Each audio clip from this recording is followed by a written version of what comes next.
মনে রাখবেন, আমাদের দেওয়ার সর্বোচ্চ সময় যদি জুনও হয়, তাহলেও এই সরকারের বয়স কিন্তু 1 বছর 10 মাসও তখন হবে না। তার মধ্যে এই কাজগুলো আমরা করব। হাড়ি ধোয়া আর সুতা, এই তিনটে যেটুকুন পারি আমাদের জলবায়ু পরিবর্তন ট্রাস্ট ফান্ড থেকেই কাজটা শুরু করব।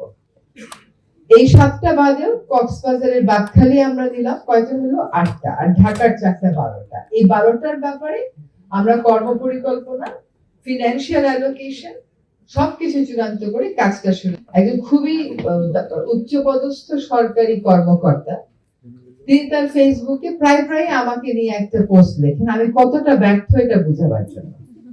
তো উনি বলেন যে এই যে পলিথিন বন্ধ করতে পারলাম সুপার শপ, এটা যে কোনো একটা বাচ্চাও নাকি পারতো, তো সেই বাচ্চাটা 54 বছরে জন্ম কেন হলো না বুঝতে পারলাম না। এখন আসেন একটি নদীতে, উনি বলেন যদি পারেন তো নদী একটা নীল পানি করে দেখানো। আমরা যখন ঢাকা শহরের 4টা নদীকে দূষণ মুক্ত করার কথা বলে যাচ্ছি এবং উন্নয়ন সহযোগীরা এগিয়ে এসছে, তারা কিন্তু আমি বলবো ওনাদের নিজেদের যে প্রথাগত কাজের পদ্ধতি, তাদের যে আমলাতন্ত্র, আমাদের জোড়াজুড়িতে সেখান থেকে বেরিয়ে এসে বলতে ঠিক আছে যাও, তোমাকে আমরা একটা নদী পরিষ্কার করার টাকা দেবো, সেটা হচ্ছে তুরাগ নদী। তো আমরা আশা করি যে খুব সহসাই তুরাগের কর্ম পরিকল্পনাটা চূড়ান্ত হয়ে যাচ্ছে। এইটা আমরা আশা করি সেপ্টেম্বর থেকে আনুষ্ঠানিকভাবে কাজটা শুরু করতে পারবো। এখন ইনশাআল্লাহ, এখন কেন আমরা বুড়িগঙ্গাটা ধরতে পারলাম না? আমি চাই রাজনৈতিক দলেরা এসে ওটা ধরুক। কারণ বুড়িগঙ্গার মাটিতে যে 5 থেকে 7 ফিট পলিথিন শপিং ব্যাগ, এইটা ওরা তুলে ব্যবস্থাপনাটা করুক, করার উচিত তো। আমরা তো তুরাগটা দেখিয়ে দিয়ে যাবো ইনশাআল্লাহ। বুড়িগঙ্গাটার আমরা এমন অবস্থা করেছি যে এইটা যে কেউই হাত দিতে ভয় পায়। হ্যাঁ, এইটার এই পলিথিন তুলবো, পলিথিন কোথায় রাখবো, সেটা কেমন করে আমরা আলটিমেট ডিসপোজাল করব, এইটার জন্য যে সময় দরকার, যে পরিকল্পনা দরকার, তার ব্যাপ্তি অনেক। ফলে আমরা তুরাগটা ইনশাআল্লাহ শুরু করব। বুড়িগঙ্গা, তুরাগ, বালু আর শীতলক্ষা, এই 4টা নদীরই কর্ম পরিকল্পনা আমরা করছি। 4টা নদীরই আমরা পুরো বাজেট অ্যাসেসমেন্ট করছি এবং আমরা চেষ্টা করব, আমরা এডিবি ওয়ার্ল্ড ব্যাংকের সাথে কথা বলেছি, ওয়ার্ল্ড ব্যাংক তুরাগে সাহায্য করবে বলে দিয়েছে, এডিবি তুরাগের সৌন্দর্য বর্ধনে সাহায্য করবে বলে দিয়েছে। আরেকটা হচ্ছে বাকি কয়টা হয়তো আগামী বছর জুনের আগে হবে না, তো আমরা কাজটা শেষ করে দিয়ে যাব, পরবর্তী সরকার এসে নিশ্চয়ই it will not be anything difficult for them or no extra work for them, ওনারা খালি will get into the agreement, আমরা বাকি কাজগুলো এগ্রিমেন্টে যাওয়ার, কে সাহায্য করবে এগুলা করে দিয়ে যাওয়ার আপ্রাণ চেষ্টা করব। বাংলাদেশের 64টা জেলা থেকে 64টি নদী পরিষ্কার করার কর্ম পরিকল্পনা আমরা এনেছি। 64 নদীতে আমরা হাত দিতে পারবো না, আমাদের সময় নেই। ফলে 7টা ডিভিশনে 7টা নদীর কর্ম পরিকল্পনা একেবারে বাজেট সহ চূড়ান্ত করা হচ্ছে। এগুলো আশা করি আমাদের নিজস্ব রিসোর্স থেকে, সেখানে লড়াই করতে হবে কিন্তু আশা করি ব্যবস্থা করে দিয়ে যেতে পারবো কাজ শুরু করার। তার মধ্যে 2টা লবণদহ, 3টা লবণদহ। এবার আসেন পলিথিনে, হাত তুলবেন কিন্তু। বাজার করেন কয়জন মাঝে মধ্যে? সবাই দেখি বাজার করে। আচ্ছা, এবার হাত নামান। বাজারে যাওয়ার সময় বাসার থেকে একটা কাপড়ের, একদম সত্য কথা বলবেন, কাপড়ের বা পাটের ব্যাগ হাতে করে নিয়ে যান কয়জন? হাত করে। এবার হাতের সংখ্যা দেখেন কত কম। একটা কথা আপনারা বলেন, পরিবেশ হচ্ছে সরকারের দায়িত্ব, আপনাদের অধিকার। ইউ আর অ্যাবসলিউটলি রং দেয়ার। পরিবেশ হচ্ছে গণতন্ত্রের মতো। গণতন্ত্রে যেমন সবার দায়িত্ব থাকে, সবাই দায়িত্ব পালন না করলে সেটা অর্থবহ হবে না, পরিবেশও তাই। এবার বলেন, আগামী দিন থেকে বাজারে যাওয়ার সময় ব্যাকপ্যাক তো নেয়নি, সবসময় ব্যাকপ্যাকের মধ্যে একটা পাতলা কাপড়ের ব্যাগ বা একটা পাতলা চটের ব্যাগ নিয়ে বাজারে যাবেন কয়জন? All hands raised. Please change your habit. এই ঈদে জামা জুতো অ্যাকসেসরিজের ডিসকাউন্ট। পরিবেশ উপদেষ্টা পারলো না পলিথিন বন্ধ করতে, তাহলে কি হলো? সে ব্যর্থ হলো। পরিবেশ উপদেষ্টা পারলো পলিথিন বন্ধ করতে, তাহলে কি হলো, সে সফল হলো। পরিবেশ উপদেষ্টার ব্যর্থতাটা বেশি গুরুত্বপূর্ণ নাকি আপনার ভবিষ্যৎ নিরাপদ করাটা বেশি গুরুত্বপূর্ণ? কোনটা? আমাদের ভবিষ্যৎ। আপনার ভবিষ্যৎ নিরাপদ করতে আপনি আর নিয়ে যাবেন না। আপনার আব্বা কি করতো? এখানে ববি হাজ্জাজ ভাই আছেন, আপনার আব্বা কি করতো? বাজার থেকে ব্যাগ নিয়ে যেত।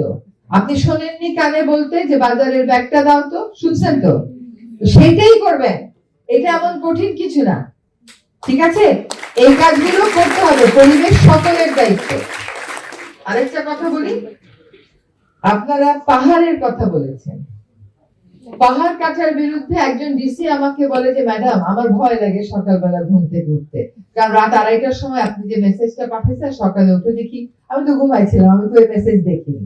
রাত 2:30টায় আর পাহাড় কাটারও কৌশল বদলায়, আগে দিনে কাটতো, এখন মাঝরাতে যখন সবাই ঘুমায় যায় তখন কাটা শুরু করে। সেখানে আমার স্পষ্ট নির্দেশনা হচ্ছে মালিকের বিরুদ্ধে মামলা দেন, শ্রমিকের বিরুদ্ধে মামলা দিয়েন না। কিন্তু প্রশাসন এখনো পর্যন্ত সেই সাহস জোগাড় করতে পারেনি। এবার এই ঈদের পরে আমার কাজ হবে, আমি বান্দরবনের লামায় যাব, কারণ লামায় পাহাড়ের পর পাহাড় কেটে ফেলতেছে। অন্যান্য জায়গায় পাহাড় কাটাটা কিন্তু কম্পারেটিভলি কমেছে। কেমন করে বুঝি? কারণ কৃষক ঘুমিয়ে থাকে রাতে, সকালে উঠে দেখে তার কৃষি জমির মাটি নাই। এই হচ্ছে বাংলাদেশ, এই দেশে আমরা এত বছর যাবত করছি।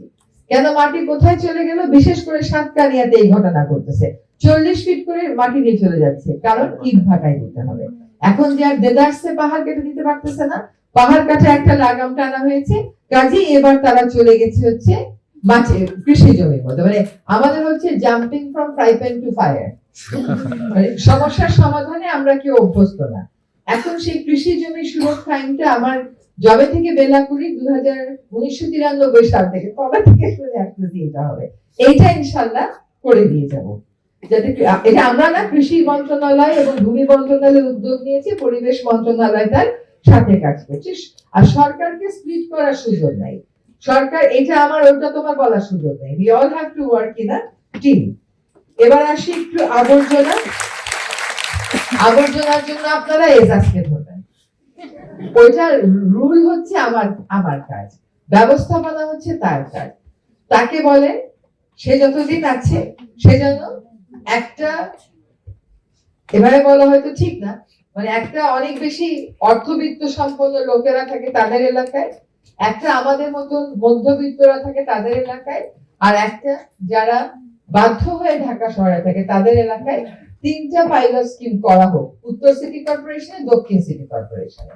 বর্জ্য যখন সিগ্রেগেটেড হবে, পচনশীল বর্জ্য নিয়ে সরকারি পর্যায়ে সার করা সম্ভব। সরকার শত কোটি টাকার খালি টিএসপি সার আনে, টিএসপি সারের সাথে ফলনের কোনো সম্পর্ক নাই, ওটা গাছটাকে দেখতে সুন্দর করে, হৃষ্টপুষ্ট করে। কৃষক অ্যাকচুয়ালি ওটার তার প্রয়োজন নাই, কিন্তু মনস্তত্ত্ব হয়ে গেছে। সরকার যখন সরকারি পর্যায়ে পচনশীল বর্জ্য নিয়ে প্রসেস করে অর্গানিক দেবে সার, আমি কিন্তু সব সার বন্ধের কথা বলছি না, সব কেমিক্যাল সার বন্ধের কথা বলছি না, তখন দেখা যাবে এই পচনশীল বর্জ্যের ভলিউম একেবারে কমে যাবে, তাহলে আপনার বর্জ্য অনেকটা কমে যাবে। আর প্লাস্টিকটা, সিঙ্গেল ইউজ প্লাস্টিকের ব্যবহার থেকে আমরা সরে আসলে বর্জ্যের ভলিউম কমে যাবে। আপনি যত ইচ্ছা তত বর্জ্য উৎপাদন করবেন, আর সরকারকে বলবেন জায়গা তো, আপনি গিয়ে থাকেন তো আমিন বাজারে, আপনি গিয়ে থাকেন তো মাতুয়াইলে। সেদিন কি একটা সিনেমা দেখা হচ্ছিল আমার বাসায়, ওই যে সেখানে দেখা হচ্ছিল যে একটা ভিলেন আর কি, সে জমি কিনবে, তো জমি গ্রামের লোক বিক্রি করবে না, কি করবে, আমাদের আমিন বাজার আর মাতুয়াইলের মতো দিয়ে ওখানে ময়লা ফেলে আগুন জ্বালিয়ে দেয়, সেই আগুনে মানুষের, আশেপাশে মানুষের লাং ক্যান্সার হচ্ছে। আমাদের মাতুয়াইলে এবং আমিন বাজারে আগুন লাগিয়ে মানুষের লাং ক্যান্সার করা হচ্ছে বাংলাদেশে, এটা কোনোদিনও গ্রহণযোগ্য না। ইট মাস্ট স্টপ ইমিডিয়েটলি, এবং সেজন্য সিগ্রেগেশনের কোনো বিকল্প নেই। এবার একটু আসি গাছ কাটা নিয়ে, ও তো একটা পরিসংখ্যান দিল, আমার পানি উন্নয়ন বোর্ড একটা বাঁধ মেরামত করবে, সে গাছ কেটে ফেলবে। আমি বললাম না, কিন্তু গাছ তো কাটতে দিব না। এইবার যে দেখে আসো যে গাছ না কাটে কেমনে করতে পারো। এখন আমার